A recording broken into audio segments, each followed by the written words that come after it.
بسم الله الرحمن الرحيم. السلام عليكم ورحمة الله وبركاته. متابعينا الكرام، اهلا وسهلا بيكم في كل مكان. فيديو جديد، حلقة جديدة اكيد كالعادة هنتكلم فيها عن النادي الاهلي، عن باقي الأندية المصرية، وقرار الخطيب يحسم صفقات الاهلي يزن الناعمات، واستبعاد دياباتي وفرمان بالعمري، أزمة تطيح بيت بابلو صباغ وصندوق الاهلي، وانسحاب طولان. صلى على الحبيب، فاللهم صل وسلم وزد وبارك على سيدنا وحبيبنا وشفيعنا سيد الخلق اجمعين سيدنا محمد صلى الله عليه وسلم. قول لي في الكومنتات بعد اللايك الجميل وجهة نظرك، مصر هتجمع كام نقطة في دور المجموعات في كأس الأمم الأفريقية، المجموعة اللي بتضم زيمبابوي، أنجولا وجنوب أفريقيا؟ قول لي توقعاتك، هنقدر نجمع كام نقطة؟ نروح سريعا للنادي الأهلي والتدريبات على قدم وساق من أجل مباراة الجمعة، مباراة الأهلي الأولى في بطولة كأس عاصمة مصر أمام نادي إنبي. النادي الأهلي في البطولة دي مش هدفه البطولة في المقام الأول، ولكن الأهلي هدفه إنه يخرج بأكبر عدد من المكاسب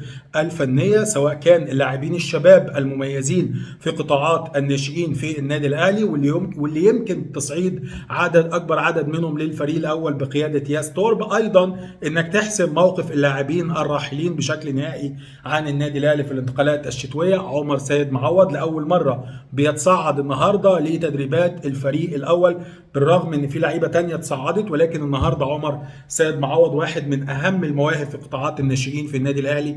الرباط الصليبي ابعد عمر سيد معوض فتره كبيره، لكن الموهبه موجوده، ودي اهم حاجه لدى عمر سيد معوض. موجود عمر سيد معوض، موجود الباك رايت اللي اشتراه النادي الاهلي يوسف ابراهيم محمد 2005 مواليد 2005. تم تصعيد مهند الشامي لاعب منتخب مصر للناشئين، برضو تم تصعيده باك ليفت.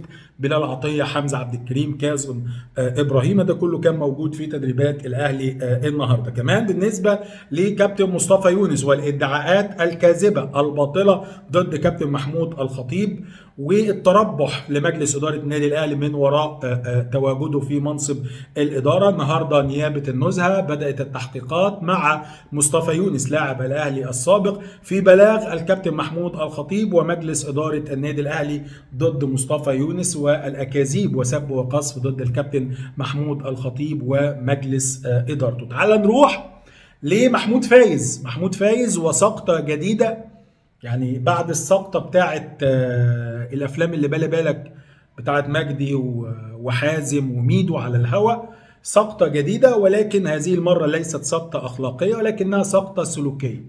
الوقت اللي جمهور مصر والشعب المصري كله حزين، متحسر، دمه محروق على خسارة منتخب مصر. الخسارة واردة، لكن الأداء كمان بالشكل ده، فالناس كلها موجوعة، الناس كلها زعلانة، الناس كلها متضايقة.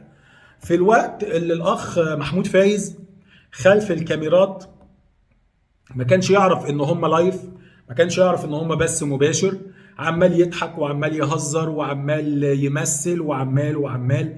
فابراهيم فايق عمال يقول له احنا على فكره لايف، احنا على فكره لايف، احنا على فكره لايف. هو فاكر ابراهيم بيهزر معاه، فعمال يعمل رياكشنات ضحك واستهزاء وسخريه.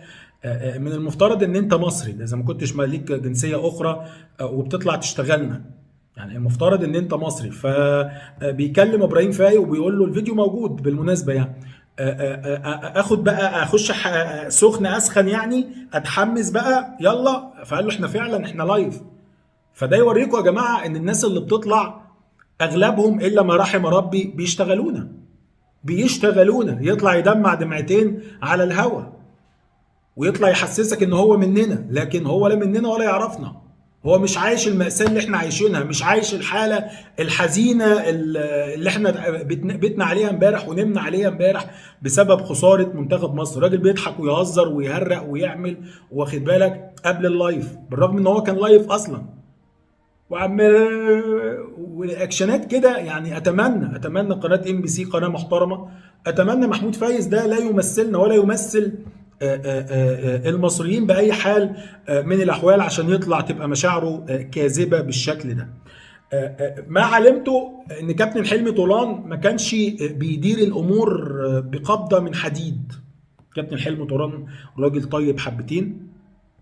في كلام بدأ يتواتر هنا وهناك ان احمد حسن الصقر مدير الكوره هو اللي كان بيتدخل في التشكيل، وان التغييرات اللي حصلت في مباراة مصر والأردن الشوط الثاني بالتحديد كابتن حلمي طولان اتركن على جنب، وان اللي عمل التغييرات هو احمد حسن، وان اللي عمل التشكيل بتاع المباراة الثالثة هو احمد حسن، وان كابتن حلمي طولان ما كانش له اي دور على المدفع في مباراة مصر والأردن، وانه احمد حسن هو اللي حط التشكيل الهجومي وطالب كابتن حلمي طولان ان احنا نلعب بشكل هجومي في مباراة الأردن، وان في الشوط الثاني هو اللي خلى محمد النني ينزل، وان كابتن حلمي طولان ما كانش له اي دور على المدفع.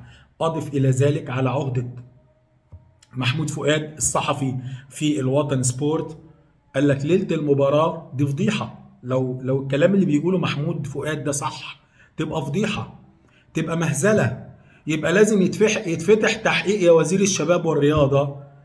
الناس دي كانت فين؟ الراجل بيقول لك ليله مباراه الاردن في لعيبه كانت بترجع من بره الفندق الساعه 1 ليله المباراه، ليله المباريات اللي لعبها منتخب مصر، وما حددش مباراه الاردن ولا ايه. قال لك ليله المباراه في لعيبه كانت بترجع الساعه 1 بعد منتصف الليل لمعسكر منتخب مصر. بان قدامنا في المنتخب والمباريات اللعيبه عامله ازاي، اللعيبه مش قادره ترفع رجلها في الملعب، في نوع من فقدان السيطره على اللعيبه في المعسكر. اللعيبه دي كانت بتروح فين؟ اللعيبه دي كانت بتسهر فين؟ اللعيبه دي كانت بتخرج فين؟ دي كلها تحقيقات المفروض يتفتح تحقيق مع مدير الكوره اللي مش فاضي اصلا للمنتخب ومقضيها استوريهات مع عصام الحضر. تعالوا نروح لصندوق ياسين منصور وصندوق النادي الاهلي، وخد المعلومه دي وحطها عندك سكرين. قلت لكم يا جماعه ياسين منصور انضمامه للنادي الاهلي ما هواش فكرة الراجل اللي معاه فلوس قد كده وهيجي يفتح شكاير فلوس ويدي النادي الاهلي، لا. الاستفادة الاكبر من الفلوس الفكر والعقلية الاقتصادية الاستثمارية مع النادي الاهلي، ان الراجل ده يبقى معانا.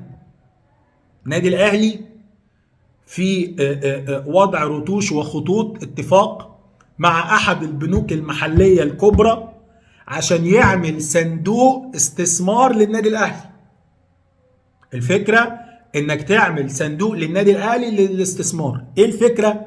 الفكرة قايمة على ان النادي الاهلي عنده ميزانيته وصلت ل 8 مليار ونص تقريبا.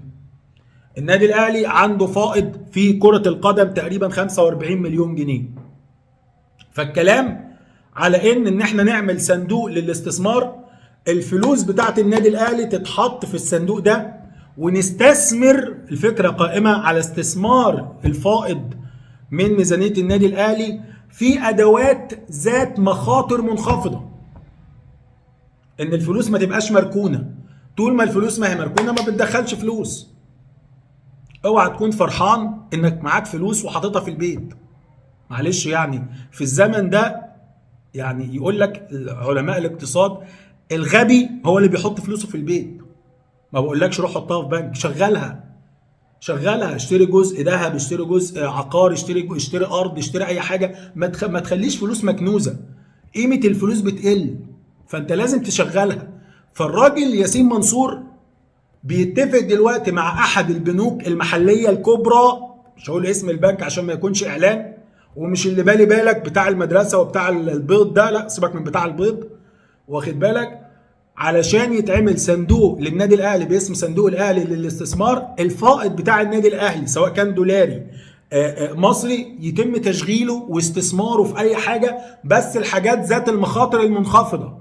ما اروحش احطهم في مخاطر عاليه او حاجه ذات واخسر فلوسي، لا، هتتحط في سندات ذات مخاطر منخفضه تدخل لك فلوس، والفلوس شغاله وهي محتفظ بيها ما بتضيعش من النادي الاهلي. ده المخ والفكر اللي لازم نعتمد عليه خلال الفترة القادمة. تعال نروح لأزمة تبعد بابلو صباغ من حسابات النادي الأهلي. بابلو صباغ لعيب كويس، لعيب كويس، لكن بابلو صباغ عنده نقطتين قد يكونوا سبب في إبعاده من قائمة المرشحين بالنسبة للنادي الأهلي. السبب الأول موضوع المزيكا والفرقة بتاعت الهيب هوب والحاجات دي، ده ممكن الاهلي يعني يتغاضى عنه بالاتفاق مع اللاعب. لكن السبب الثاني سبب كارثي، اشرف داري جديد. يعني انت هتمشي اشرف داري من المستشفى، حط ملايه جديده على السرير بتاع اشرف داري واحجز لبابلو صباغ. بابلو صباغ عنده اصابات وتاريخ اصابات كارثه. يعني في موسمين عبر موقع ترانسفير ماركت، موسم 22 23 جاله اصابه التواء في الكاحل. خلي بالك من نوع الاصابه، التواء في الكاحل. قعد 19 يوم وغاب 3 ماتشات. ده 22 23. 23 24 شوف بقى كميه الغيابات اللي غابها، وكلهم في الكاحل. غاب 150 يوم، مشاكل في الكاحل، غاب 26 مباراه. 55 يوم مشاكل في الكاحل، كانوا 9 مباريات. التواء في الكاحل 17 يوم، غاب 3 ماتشات. 8 ايام مشاكل في الكاحل، غاب مباراه. كم يوم غابهم بقى؟ كم يوم غابهم في موسم 23 24؟ 230 يوم في السنه. يعني تلتين السنه نايم في المستشفى. تلتين السنه نايم في المستشفى. التلت الباقي كان بيلعبوا. يعني أسوأ من أشرف داري. النقطة دي النادي الأهلي خدها في الحسبان فيما يخص بابلو صباغ وملف الإصابات الخاص ببابلو صباغ. إصابة مزمنة عند بابلو صباغ واضحة جدا. مشكلة في الكاحل. مشكلة في الكاحل، كل مرة مشكلة في الكاحل، بيغيب غيابات كبيرة جدا. ويبدو ان الاصابه بتاعت ال 150 يوم دي كانت كسر مثلا في الكاحل، حاجه في الشظيه، حاجه في وتر اكيلس. ما احنا مشينا علي معلول عشان وتر اكيلس. علي معلول اعظم باك ليفت في تاريخ افريقيا كلها، مشيناه عشان وتر اكيلس، وقلنا ان استحاله علي معلول يرجع لمستواه بسبب موضوع وتر اكيلس. طب بابلو صباغ، اتمنى النادي الاهلي يحط الموضوع ده نصب عينيه فيما يخص بابلو صباغ. فيما يخص يزن النعمات برضو، عشان يبقى جبنا يزن النعمات. يزن النعمات ملف اصاباته في موسم 2024 25 الموسم الاخير. اتصاب اصابه غير معروفه مش موجوده وفقا للموقع 21 يوم. اتصاب اصابه في الكتف غاب على اثرها 67 يوم، غاب 6 ماتشات. أصيب بكسر في الضلع 24 يوم، غاب بسببه 4 مباريات.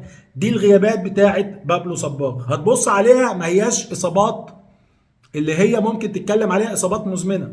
كسر في الضلع وارد، أي لاعب ممكن يتعرض لكسر في الضلع. كسر في الكتف أو خلع في الكتف، أي لاعب معرض إن هو يسقط سقطة غلط أو يقع وقعة غلط ويجيله إصابة في الكتف. ده معدل إصابات يزن النعمات. يزن النعمات لعب خلال مسيرته 71 مباراة مع الأندية، عنده 42 مساهمة تهديفية، سجل 22 وصنع 20. 63 مباراة دولية، 41 مساهمة تهديفية، سجل 25 وصنع 16 هدف، وهو رابع الهدافين التاريخيين لمنتخب الأردن. قلت لك في العنوان: الخطيب يحسم صفقة يزن النعمات ويطيح بإبراهيم دياباتي. بنسبة كبيرة الأهلي تراجع عن موضوع إبراهيم دياباتي.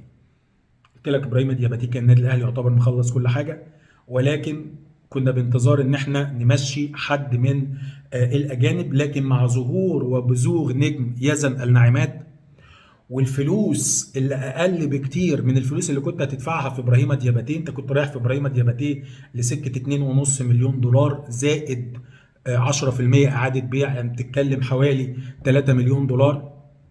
يزن النعمات مليون دولار هتخلص الدنيا. مليون دولار هتخلص الدنيا. غير كده عامل اللغة هيسهل انخراط يزن النعمات وتأقلمه سريعا مع النادي الأهلي. فكان في انقسام وخلاف. نادي الأهلي كابتن محمود الخطيب، سيد عبد الحفيظ، الجزء بتاع النادي الأهلي اللي هو بيمثل 50% من القرار، شايفين ان يزن النعمات افضل من ابراهيم دياباتي، سواء كان الفلوس او عامل اللغه او عامل التاقلم. شايفين ان يزن هيتاقلم بسرعه.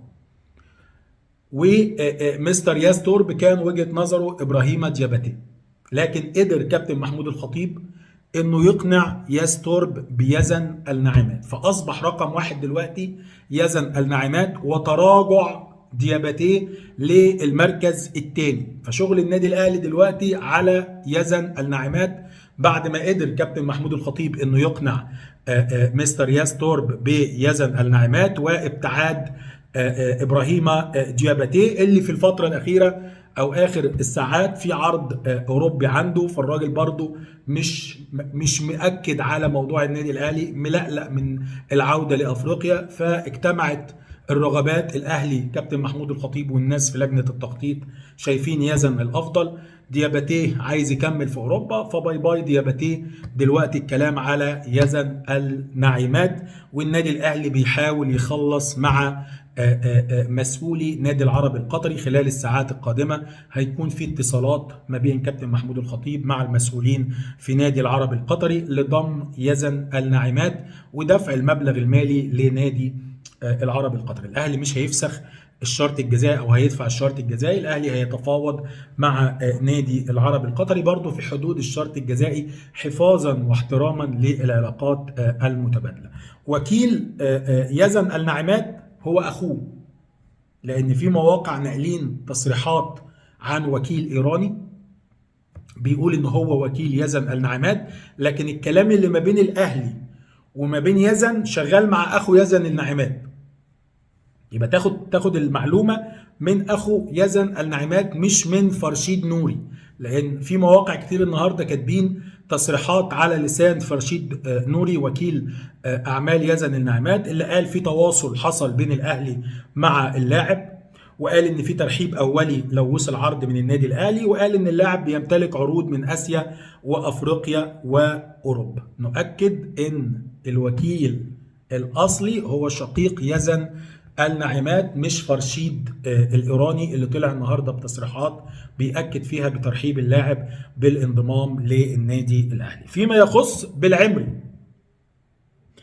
مستر ياستورب متمسك الى ابعد مدى بضم يوسف بالعمري. الراجل شايف ان بالعمري ده افضل حد متاح انك ممكن تجيبه كباك ليفت للنادي الاهلي، فالراجل متمسك، والنادي الاهلي بيحاول ينفذ رغبه ياستورب. النادي الاهلي بيحاول ينفذ رغبه ياستورب لان مفيش تحت ايدك حد غير يوسف بالعمري. مفيش حد تحت ايدك بقوه يوسف بالعمري. يعني في دياباتيه الاهلي فضل يزن الناعمات لان القوه يعتبر متساويه، القوه ما بين الاثنين يعتبر متساويه والامكانيات يعتبر متساويه. لكن يوسف بالعمري مفيش حد من اللي كانوا مرشحين للنادي الاهلي يجي بقوه يوسف بالعمري. فامام تمسك مستر ياستورب النادي الاهلي بيحاول مع نادي الرجاء المغربي، ويمكن قلت لك في الفيديو اللي قبل ده كريم بولوك النادي الاهلي مفوضه انه يخلصه من اشرف داري ويخلص له صفقه يوسف بالعمري، الصفقة الأهم بالنسبة للنادي الأهلي إرضاء للمدير الفني مستر ياستورب اللي متمسك لأبعد مدى بضم اللاعب يوسف بالعمري لاعب نادي الرجاء المغربي. تعال نروح لأخبار نادي الزمالك وباقي الأندية الأخرى. النهاردة كان في تصريحات لحسن موسى المدير التنفيذي لنادي الزمالك بعد عدم اكتمال النصاب القانوني للجمعية العمومية في نادي الزمالك. قال ان مجلس الإدارة هيصدر قرار بإسقاط عضوية تامر عبد الحميد. قال ان مفيش ما يمنع من عقد الجمعية العمومية يوم 3. قال في أندية عقد الجمعية العمومية يوم 4. تلقيح برضو على النادي الأهلي مفيش مشكلة. ما المانع ان يحضر الأعضاء الجمعية العمومية يوم 3؟ بلغناهم بالحضور وهم اللي ما حضروش. خلاص يعني تيكت ايزي يا عزيزي، تيكت ايزي يا عزيزي. بس انتوا خايفين تعملوا الجمعيه العموميه يوم جمعه. قول الحق ما تتكسفش، قول الحق. الولد بارون اوتشينج اللاعب الكيني اللي لما الزمالك جابه قال لك الله العبقريه والمهلبيه الفزه بتاعه مستر جون اللي قدر يجيب اللاعب بعد ايقاف القيد، واللاعب ده احسن باك رايت في افريقيا، واللاعب ده ممكن يلعب في منتخب البرازيل مستريح. شفنا امبارح لعيب لا يمتلك اي اساسيات لكرة القدم. عايز اقول لكم معلومة، الواد ده نزل يتدرب كان جاي يتجرب ويختبر في بيراميدز قبل الزمالك وأونطة الزمالك. نزل التدريبات، بيراميدز طردوه من الملعب، طردوه من الملعب، لقوه ان هو لاعب فاقد لاساسيات كرة القدم. قالوا له يلا على الماما، روح كينيا مشي. بتوع الزمالك والاونطاجيه بتوع الصفحات ضحكوا ولبسوا نادي الزمالك ما بين الخاء والذوق الف فيما يخص اللاعب الكيني بارون اوتشينج اللي كلكم شفتوا مستواه في مباراة كهرباء الاسماعيلي. تعال نروح لآراء حضراتكم اللي بتشرف دايما بالرد عليها خلال الفيديو السابق والرد على الكومنتات اللي بتشرف بالرد عليها. طبعا بشكر كل الناس المحترمين اللي بتعمل اللايك، وما تنساش دايما تفعل جرس التنبيهات عشان يوصل لك كل جديد. عمرو شريف صديقنا العزيز قال لي يبقى الاهلي دايما هو مشرف الكره المصريه، ومفيش مقارنه مع بيراميدز خالص، قمه الفساد في كل حاجه. حتى شفت لقطه محمود فايز اتكلمنا عنها صديقنا العزيز عمرو شريف. استاذ ثروت تحياتي لحضرتك صديقنا العزيز واخونا الكبير. محمد صلاح بيراميدز هو شوكه في ظهر الكره المصريه، نادي غير متعاون مع الوطنيه ومصلحه الكره المصريه وقت الجد. اجري يا مجدي، ربنا يرحمنا من المجاملات. تحياتي لحضرتك محمد صلاح. يجب محاكمة هؤلاء الجهلاء الذين يديرون الرياضة في مصر، وأولهم فلان وفلان. ده الأستاذ مصطفى أبو زيد في ميدان عام. أظن إن موضوع اليونسكو مكافأة نهاية الخدمة، أتمنى والله إنه يتخلع ويجي حد مكانه. درش لسه الكرة المصرية ما سمعتش عن استخدام الذكاء الاصطناعي في التخطيط، ولا هتسمع طول ما أبو خيبة وأمثاله موجودين. ربط ذكي ما بين تقاعس بيراميدز وخروج مصر وصعود الامارات، تحياتي ليك استاذ امين. مصطفى حسين الشحات من اللاعبين المحترمين اللي بيضحوا بكل شيء عشان النادي الاهلي، ده الاستاذ محسن كاتاريا. اتمنى حسين الشحات يجدد، لكن موضوع بند المشاركه ده لازم تسيب حاجه تحفز اللاعب انه يموت نفسه في الملعب. مشكلتنا عامه ان انا لما بضمن حاجه في ايدي، بعد ما بضمن حاجه في ايدي خلاص، زي اي مشروع بيبدا في بدايته بيفتح تلاقيه عليه هوجه.